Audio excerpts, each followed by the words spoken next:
जय जगन्नाथ सांग माने शुभ संध्या सांग माने एबे हम समस्त बाहर की जाउछु कोणार्क फेस्टिवल तो कोणार्क फेस्टिवल डिसेंबर मास 1 रु 5 जाए हुए हमर एपटे एबे हम समस्त रेडी हेलनु जीवा पई तो आज तो बेसी किछि फास्ट दिन आज स्टॉल पर बेसी पड़ी नथिबो तथापि जेहेतु घरे पळेबे पारादीप बुधवार दिन तो सेति आज जो पलो काली तो जाई होबनी काली काम अछि तो सेति आज बाहर जीवा पई जीवा जमा देखिन ना तुम फेस्टिवल ना गेलु तुम जमा देखिन ना कोडी जाउछु कोणार्क फेस्टिवल कहलु दोळे खेलिबु बाबुल तमे जाउछ बो जिबे ते मैडम भी जिबे को ट्रच नहीं बाहर कहीं जाउछ चप्पल सांगने आम बाहर बर्तमान ए टाइम 7टा बजला तो मुझे जाई गाड़ी बस से पहुँचिक आप देखा कोणार्क फेस्टिवल तो ये साइड लोक जी होते कोणार्क साइड से जानते कोणार्क फेस्टिवल केमी हुए तो मुझे जाकि आप देखा सांगने आपण मैंने भिडियो देखिए भावुवे तो एम तो फेस्टिवल बाहर थे तो ये कौटी आसिले हाँ सांग मैंने ये होती आम दीदी माने मो बड़ जाँ भौणी घर मझिया भौणी घर मो दीदी होती 3 भौणी मझिया भौणी घर होती माने शाशु घर हूँ कोणार्क मार्केट पूरा ऊपर जेहेतु से बाट दे आम जाऊँ तो तांको घर दे गलु दीदी भी सब बड़े भी कहती कि जिते ये बाट दे जीव तो आम घर को जीव आम भी जिते भी जाऊ तो तांको घर दे टी मुँह मारदे जाऊ तो सकाळू से भी फोन करी कहते कि आसवाई तो जो कोणार्क फेस्टिवल आसो तो आम घर बाट दे जीव फोन कर चली था बाटे भी फोन करते तो आम घर न देकी आईपारू घर बुलाबुली करदेलु तो दीदी मन भी टी खुशी हो जेहेतु भौणी घर ना घरे आम पहुँची गलु घर तो मत बहुत भल लगे पूर्व गोटे थर मुझे घर को जाइली रज टाइम रे तो ये देखुं घर कुकुर फैमिली मेंबर कहले चले तो से बहुत भल पाती से समस्ते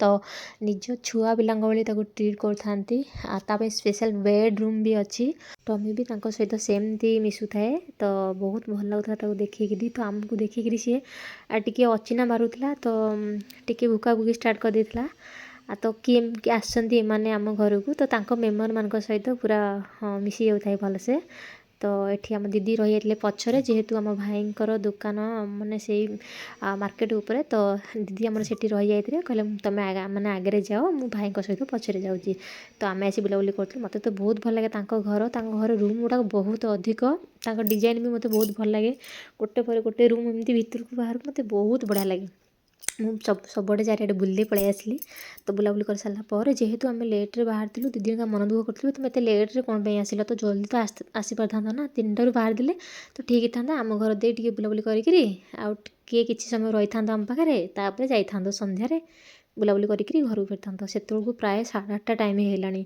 तो आम जीवु पिला माने भी व्यस्त होती तो चलो जीवा फेस्टिवल से आसुँच ना तो से बुलवाई से इच्छा तो जेहेतु आम एठिकी आसचु तो किसी समय टी सहित गपागपी करी भी माने इच्छा भी होना था फेस्टिवल जावाई तो किसी चाहा पानी जलखिया पर एमती करी आम बाहर गलु कहीं भी छाड़ू ना आगे रही जाओ जेहेतु आम आसीचु तो आसपारू ना से तार भी ग्यारंटी नहीं ना तो आम टी बुलाबुली करदेबू तो आम फाइनाली घर विदाय नहीं पलि आसलु तो आम डायरेक्ट पलि आसलु कौटी ना समुद्र कूल को जोटी सुभद्रा शक्ति मेला जो पड़ी तो बढ़िया से डेकोरेशन होता है बढ़िया मैंने बहुत स्पेस अधिक जावाई पहुँची गलु तो आगुरी मु पूर्व जिते भी आसी था तो समुद्र कूल आग मैंने दिन बेला आसे 3टारू प्राय आम घर बाहर पलि आसू तो सैंडर्ड केवल देखापी तो राति टे लेट हो गले तो सब बंद बांद हो जाए तो से जल्दी टे जल्दी माने बुलाबुली करदेव एठू तो स्टॉल जो पड़े तो राति टे बुलाबुली करूँ देखो सांग मैंने केते सुंदर है सबू लोक संख्या तो बहुत कम थिले कहीं जेहेतु आज फास्ट दिन तो एते लोक भी नथिले तो बहुत कम लोक थे तो आमको भल लगुला लोक भी एते नथिले तो स्पेस भी बहुत अच्छी बुलाबुली करने तो ये फटो फटो उठा करदेलु आम तो से तो तापर पलि आसलु जो स्टैंडर्ड जो तो स्टैंडर्ड देखा गला बेलू तो सिक्यूरिटी मैंने था कि कहले कि नहीं आ देखी हेनी जेहेतु टाइम होगा 9टा तो तुम मैंने काली आसिक देख जेहेतु आम जाइचु आईपारू कि ना तो मन भी दुख होता तो आम आसिलु एत लेट होगा ଦେଖିପାରିବୁନି ଏମିତି ମନ ଭିତରେ ଥାଏ। ତ କିଛି ବି ଦେଖାଉନଥାଏ। ତ ଦିନ ବେଳା ତ ତା ମାନେ ପୁରା ପାଖକୁ ଯାଇ ଆଉ ଭଲସେ ଦେଖି ହେଇଥାନ୍ତା। ଆଉ ତ କ'ଣ କରିବୁ, ତ ସେ ମନା କରିଥାନ୍ତି। ତଥାପି ବି ଆମେ ଟିକେ ସେଇପଟ ଦେଇକିରି ଦାଢ଼େ ଦାଢ଼େ ଟିକେ ଫଟୋ ଫଟୋ ଉଠାଇ ଟିକେ କରିଦେଲୁ। ଟିକେ ଦେଖି ବି ଦେଇଗଲୁ। ଏତେ ସୁନ୍ଦର ସ୍ୟାଣ୍ଡ ହେଇଥାଏ, ମୋତେ ତ ବହୁତ ଭଲ ଲାଗୁଥାଏ। ଇଚ୍ଛା ହଉଥାଏ ସେଠି ଠିଆ ହେଇକି ଦେଖିବା ପାଇଁ, ତ ଠିଆ ହେଇକି ଦେଖିବା ପାଇଁ ବି ସେମାନେ ସମୟ ଦେଉନାହାନ୍ତି। ଯାହା ବି ହଉ, ତ ଆମର ଟିକେ ବୁଲାବୁଲି ହେଇଗଲା, ମନ ବି ଖୁସି ହେଇଗଲା। ତ ଦିନ ବେଳା ହେଇଥିଲା ଆଉ ଟିକେ ଭଲ ଲାଗିଥାନ୍ତା, ଖୁସି ଲାଗିଥାନ୍ତା। ତ ପିଲାମାନେ ଏପଟେ ବି ଖେଳିବା ପାଇଁ ଏତେ ସ୍ପେସ୍ ହୋଇଥାନ୍ତି। ମୋ ଝିଅ ତ ପୁରା ଖୁସି ହେଇଯାଉଥାଏ। ଆମ ଝିଅ ପୁଅ ସମସ୍ତେ ଖେଳ ବୁଲା ଚାଲିଥାଏ ତାଙ୍କର। ତ ବଢ଼ିଆ ହେଇଥାଏ ତା ଭିତରେ। ତ ତାପରେ ସେଠି ଟିକେ ବୁଲାବୁଲି କରିକିରି ଆମେ ପଳେଇ ଆସିଲୁ ଷ୍ଟଲ୍ ଆଡ଼ିକି। ତ ବହୁତ ଯେହେତୁ ଲୋକ ସଂଖ୍ୟା ବହୁତ କମ୍, ତ ଷ୍ଟଲ୍ ଗୁଡ଼ାକ ବହୁତ ବି ଖୋଲି ନଥାଏ, ତ ବନ୍ଦ ବାନ୍ଦ ଥାଏ। ଆଉ ଯେତିକି ବି ଷ୍ଟଲ୍ ଖୋଲିଥାଏ ଲୋକମାନେ କିଛି କିଛି ଆସିଥାନ୍ତି। ତ କିଣାକିଣି କରିବା ପାଇଁ ବି ସୁବିଧା ହେଉଥାଏ, ଆମକୁ ଗହଳ ଚହଳ ନଥାଏ। ତ ଆଉ ଗୋଟେ କଥା ହେଉଛି ଫୋନ୍ପେ ହିଁ କାମ କରୁଥାଏ। ତ ମାନେ କାଲିଠାରୁ ଆଉ କିଛି କାମ କରିବନି ଆ ଭିତରେ, ଏତେ ଗହଳି ହେଇଯିବ। ତ ଆମକୁ ବି ଟିକେ ସୁବିଧା ହେଲା କିଣାକିଣି କରିବା ପାଇଁ। ତ ଏଠି ଯାହା ବି ଜିନିଷପତ୍ର ସବୁ କିଣାକିଣି ଷ୍ଟାର୍ଟ କରିଦେଲୁ ଆମେ, ଦେଖିକି ଆଉ ସମ୍ଭାଳି ପାରିଲୁନି। କାହିଁକିନା ଏଠି ଜିନିଷ ଗୁଡ଼ାକ ତ ବହୁତ ସୁନ୍ଦର ହେଇଛି, ତା ସହିତ ପ୍ରାଇସ୍ ବହୁତ ବଢ଼ିଆ, ବହୁତ ପାରାଦ୍ୱୀପ ଅପେକ୍ଷା ବହୁତ ଗୁଣ ଭଲ। ତ ଜିନିଷ ବି ସେମିତି ଆଟ୍ରାକ୍ଟିଭ୍ ହେଇଥାଏ। ତ ଦେଖନ୍ତୁ, ଆପଣମାନେ ଦେଖିଲେ ବି ଜାଣିପାରୁଥିବେ ଏତେ ସୁନ୍ଦର ସୁନ୍ଦର ଜିନିଷ ସବୁ ପଡ଼ିଛି। ତ ଆମ ନଣନ୍ଦ ମହାରାଣୀ ଏଠି କ'ଣ କଲେ ନା, ସିଏ ବି ଆଉ ସମ୍ଭାଳି ପାରିଲେନି, ନାଇଁ ମୁଁ କିଛି ନେଇକି ଯିବି। ତ ଘରକୁ ଆସିଲା ବେଳେ, ବାହାରିକି ଆସିଲା ବେଳେ କହୁଥିଲେ ନାଇଁ ମୁଁ କିଛି ଆଣିବିନି, ଖାଲି ବୁଲାବୁଲି କରିବା ଆସିବା। ତ ସେଠି ପହଞ୍ଚିକି ତାଙ୍କର ଆରମ୍ଭ ହେଇଗଲା କିଣାକିଣି ସବୁ ଜିନିଷ। ତ ଯାହା ଦେଖୁଥାନ୍ତି, ତ ଏଇଟା ନେବି ସେଇଟା ନେବି, ତ ବହୁତ ଇଚ୍ଛା ତାଙ୍କର ମାନେ ସବୁ ଜିନିଷ କିଣିବା ପାଇଁ। ତ ଏଠି ଆମର ଝିଅ ଏଇଠି କ'ଣ ଗୋଟେ ବଲ୍ ଫଲ୍ ନେଇ ଆସିଲାଣି ତ ଖେଳିବା ପାଇଁ। ମାନଙ୍କୁ ତ ମଜା ଲାଗୁଥାଏ ପିଲାମାନଙ୍କୁ ଖେଳିବା ପାଇଁ, ବୁଲିବା ପାଇଁ। ଯେହେତୁ ଲୋକ ନଥାନ୍ତି ନା, ତ ମାନେ ଫ୍ରିଲି ସେମାନେ ବୁଲିଥାନ୍ତି। ଆମର ବି କିଣାକିଣି କରିବା ପାଇଁ ସୁବିଧା ହେଇଥାଏ। ଯେହେତୁ ଟାଇମ୍ ବି ଲେଟ୍ ହେଇଯାଉଥାଏ, ତ ଘରକୁ ଯିବା ପାଇଁ ବି ଆମେ ବ୍ୟସ୍ତ ବି ହେଉଥାଉ। ତ ଆଉ ଟିକେ ଜଲ୍ଦି ଆସିଥିଲେ ଭଲ ହେଇଥାନ୍ତା, ଆଉ ଟିକେ କିଛି ଜିନିଷ ଦେଖିଥାନ୍ତୁ, କିଣିଥାନ୍ତୁ। ତ ବୋଉ ବି ଆସିପାରିଲେନି, ତ ସମୁଦ୍ର କୂଳରୁ ସେଇଠି ଗାଡ଼ି ଭିତରେ ରହିଗଲେ। ଯେହେତୁ କହିଲେ ନାଇଁ ମୁଁ ଏତେବେଳେ ଚାଲିପାରିବିନି ବାଲିରେ, ତ ସେ ଗାଡ଼ି ଭିତରେ ବସିଥାନ୍ତି। ସେମିତି ଫୋନ୍ କରୁଥାନ୍ତି କି ଆସ ଯିବା, ତ ଯଦି ହେବ ପୁଣି ତୁମେ କାଲି ଆସିବ।